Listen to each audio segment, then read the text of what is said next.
bong kon lung le road the nia kan pia lo ka son Amoy Hero showroom kha ma 8 thar la yan 8 thar showroom la yan service center ma 8 thar kawan am đó kan pinang lok la hian hai ro hi su trana mi trana hian la yan 8 thar service na Monday to Saturday 9:30 to 6 p.m. Oh, kawan am son showroom an thấy lok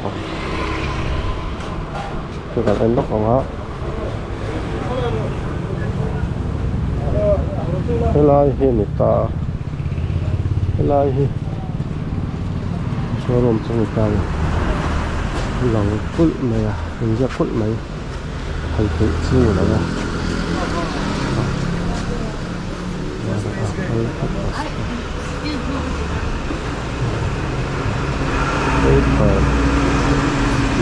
beauty alia kan hang hang an na e thara hang electric aizola chuan IQ previous IQ telara chung e thar te anga chidong lam electric no kamana so alia nami lo paling ko ba kon ita ko hit alam review ba ya le makan mo ang ni so na ito lang ka so haman pa 450 but type of scooter nami hin lang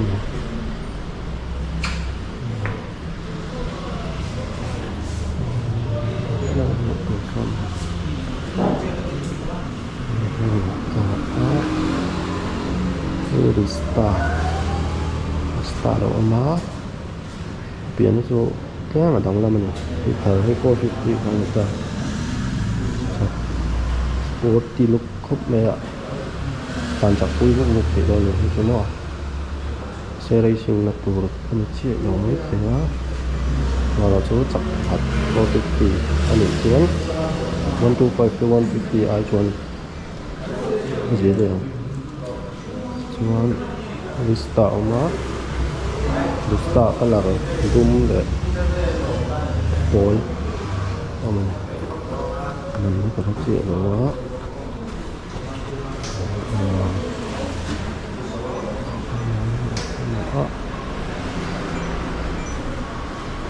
tapi price list sih yang laut ya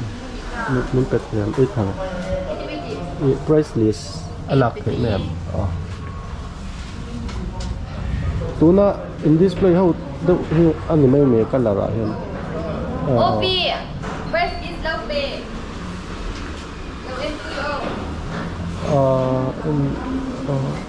en pui tia mo kanau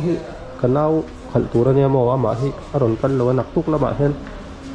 non en ati daw mo chu up oh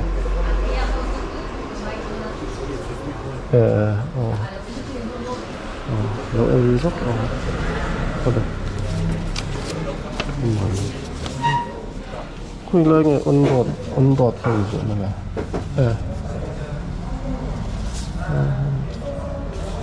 on board price tắc chứ Hey, on road price. em mới tao em Mấy bề phải.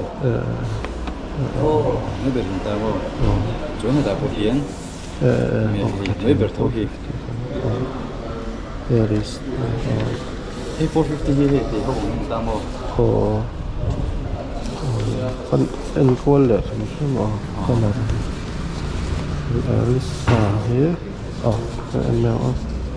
Arista here on road so we ball well here 138,268 thì hình không? Chọn S le X enge ai a z S le z thì enge adang at thadau set ti nam Vista hi mo battery. battery zo Ho chuan Vista chuan battery chau. Le ta store thì nang don ta lo. hơi lắm rồng đắng lắm sắc đó và đây mà hết nữa rồng cắn xí lâu mà cái nào phải chia thì xí chỗ này đâu rồi 450 model lang看的没有阿连耶liền bóc là 阿连bắt đầu阿连之前会不会他动作没是阿连bắt đầu做嘛那就这边的本地懂就多ví dụ con phải rất thô phải chỉ có năm mươi muốn chỉ còn thô đá vào hay ôn đồ tao nếm không tức là cái này hơi tiếng hơi hơi đá mô người cái xin của hầu anh ta chỉ số này miệng của số anh ta bằng chỉ một cái gì đó chuyện rong chỉ sống hết tiếng rong đời của anh ta mô chrome thì đâu này tôi nói chỗ mấy cái này là có dạo dạo hạ cái đâu được ngay book ngayอย่างtàu dọc kia mà tàu dọc với tôi nói cho cái này là stock cũng chung chứ mà booking á là hạ ngay book rất nhiều có tại 450 ông để đầu tiên là đúng không? Restart chứ ngồi ở ta mà restart cho ông sao à?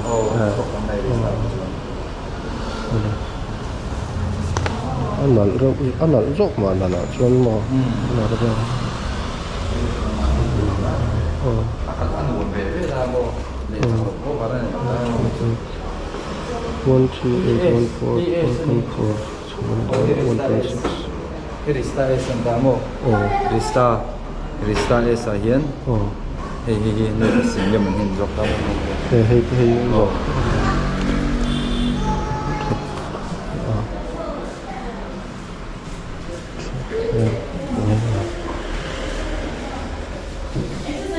cái là đã hết đủ đâu thế này thì nó mà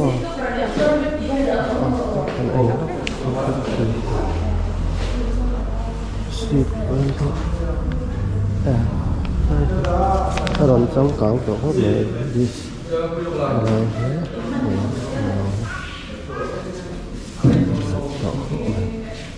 那个也是对，因为就是反正那是记得哦，那个这是的红的，这个过年他听不懂头，人家就听不懂。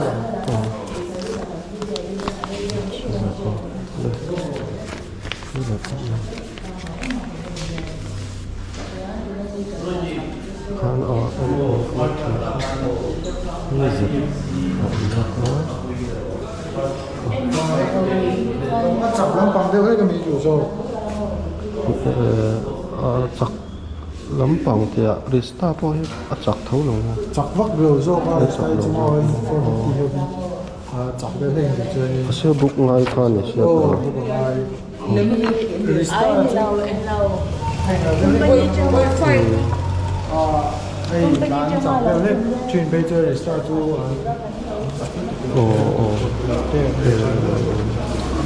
För min skoter är så. Det här spex ver om vilka är precis kvar med kommer på den.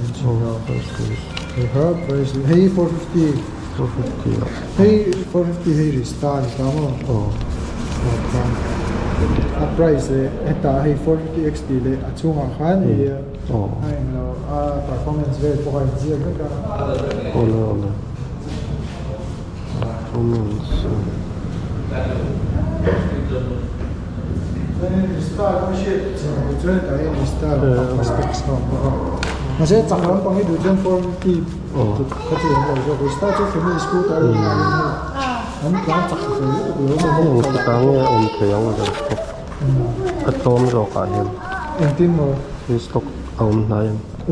ấy cái tiền hỗ trợ thì ông chuyển rồi stock bây giờ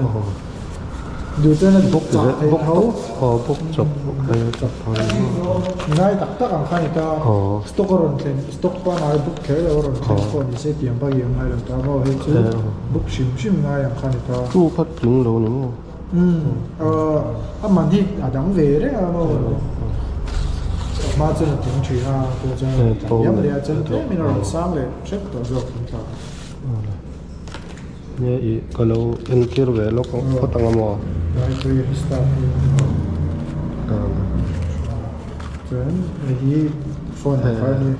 lâu con nó phải đi tốt ở booking tên thì được cho nên nhớ rồi mấy cái mô luôn lắm tôi có thể thấu ô mà luôn vẫn sẽ bảo nhau bia lắm mô luôn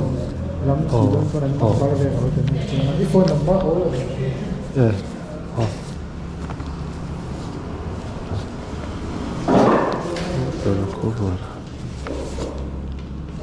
Number mo. phone number 825 89 495 11 sang tia. Han ya kalau kalle me ngamo kon That's right, they do it. Kalchin po they say. chin đi lâu mấy ăn bữa nào cho em dốc chứ cả đủ đâu mà Yesterday you mentioned anh lâu cái lâu ngay mà thì showroom đóng cái là song song của mà ấy thằng ấy gì à hey anh lâu electric scooter là một thằng chính là chân lâu so faster rồi cái số của mình làm so ấy thằng chân cái này ta so hồ sơ instruction of ta free với cái charge cái charge fast charging cái đó ý là chúng ta cái mà lên trên một cái 0 to 100 cái này là chúng 0 to 80 ha là cái khát có thật rồi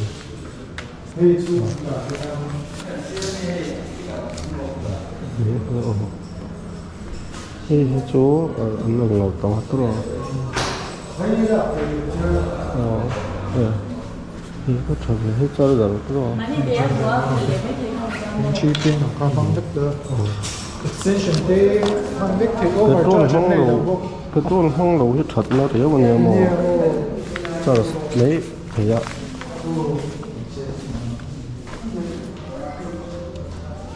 nè ý nó cái nó sưởi chung của cái mò cái nó sưởi ngang mò cái đủ thần tập bỏ đi à phát đã hai cái con này bao nhiêu phát sập này ngang mò đạp rồi cái lệ phốt mấy cái lệ cái lâu phone mấy ông trong WhatsApp nó phải cái gì rồi WhatsApp xong đây tự dễ đây đây là hiện ABS Suzuki showroom bong còn vé ABS Suzuki showroom service lah kalau mek akan jawab akhirnya access ke an scooty lari mon ke chon access ke apartment ka chuan bike ka chuan sir ke ya Vstrom 250 ke tấm này từ cái này sốt đây rồi thì akhalak anh nó còn dích sa đã hiện nay kết là SF công ty thì anh lâu chi hậu hết có bảo ông chi thì SF full fare ang chi ba ang khani chuan ngay kết ông bo dích sa đã Vstrom tama này để làm phòng xuống xuống phải sốc vào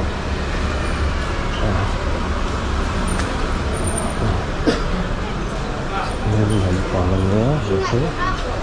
có nó cũng hơi anh sẽ lóc phòng rồi thì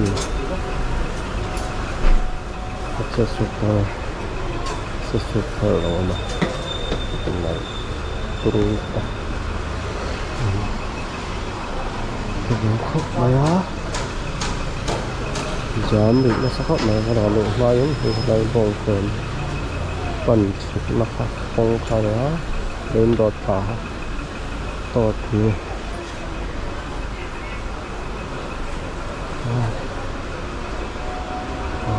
không được nước thùng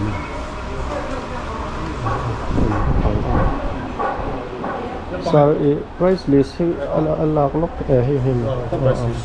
kalau en jok o 이건 있어. 이거는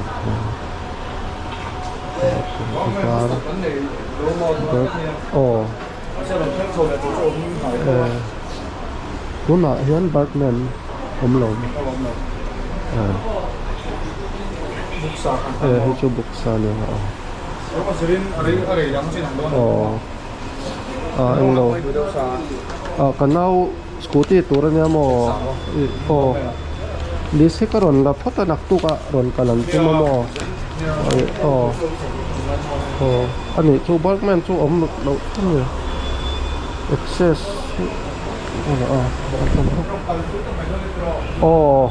oleh ini access kalau kami kan bilang sebenarnya pelai rontang lama agung lama rontang lama siapa suan pelai itu yang datang lambok apa exhaust ai khai là datang lambok siapa suan apa tu tahu apa lampang he pelai LED design thara oma bác chỉ lên ống đậu vết và sẽ đòn thoát hết tối này đẹp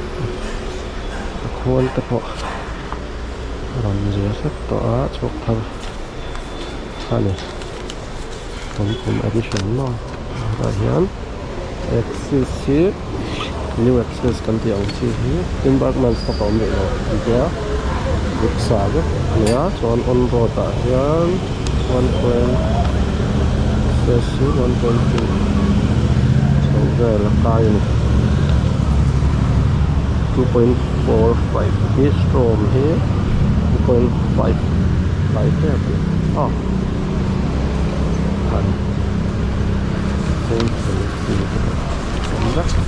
kan sama one service makan ya buat ikan asin kalau anh bắt về lỗ mẹ có mà ống việc mình xíu mò mình có phải tu tổ vui rồi cái xíu rất hay này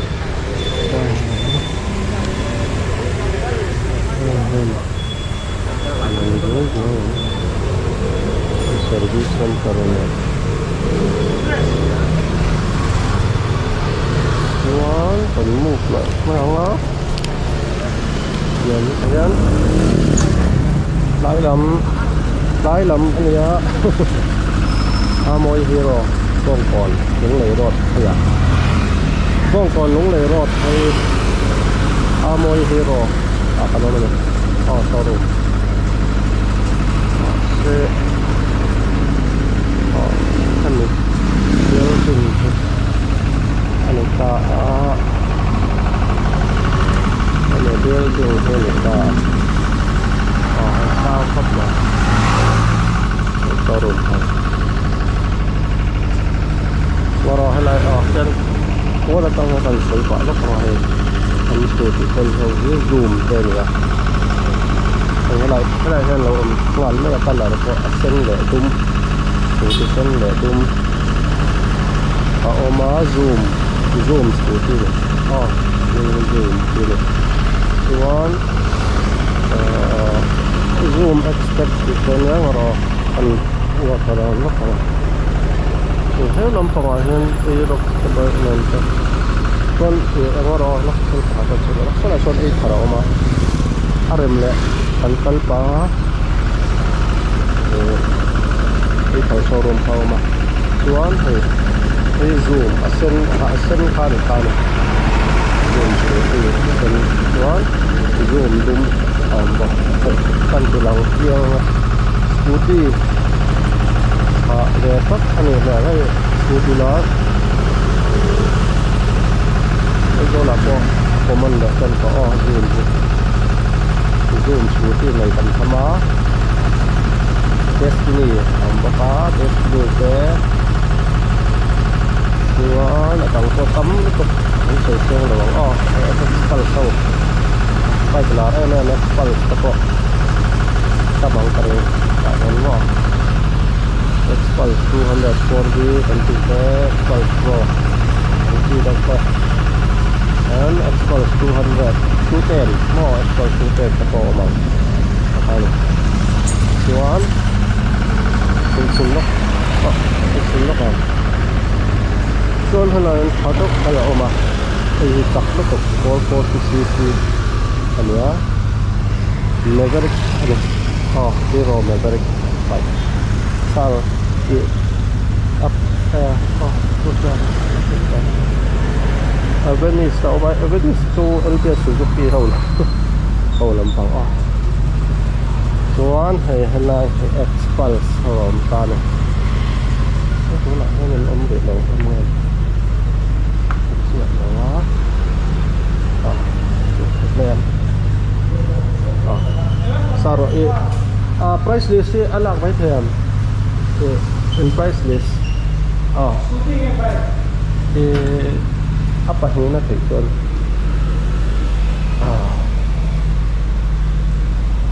ang đâu mỗi Hero còn những lấy rồi anh nhớ anh X-Pulse đây anh gọi là thành thành enjoy rồi cái nào hi scooty lạc về tum đâu mà xe mà hi aron cân là nặng tuk lắm pa nặng tuk lắm pa em cái aron em quý mấy thế mà này là con trung tệ thì đang cái là riêng nha X-Pulse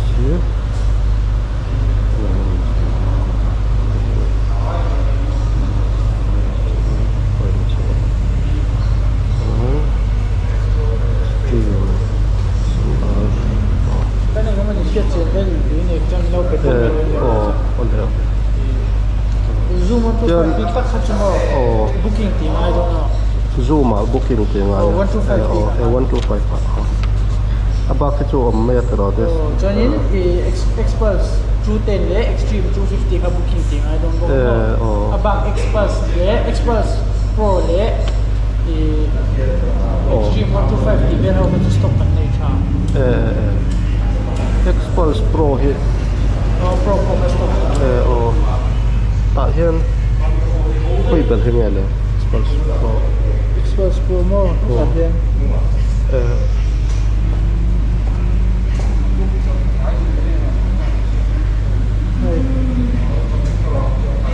Hitting mo mo ro Kim do no Li itu sangat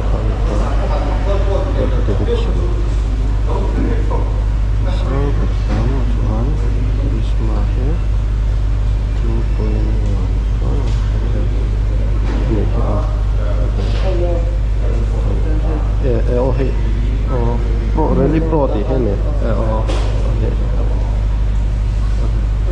cuman lo pakat punya scooty jok ini scooty jok scooter ya zoom vel himo zoom emo test ini himo Destiny ka asen stop kan jump break Destiny he 1.0 oleh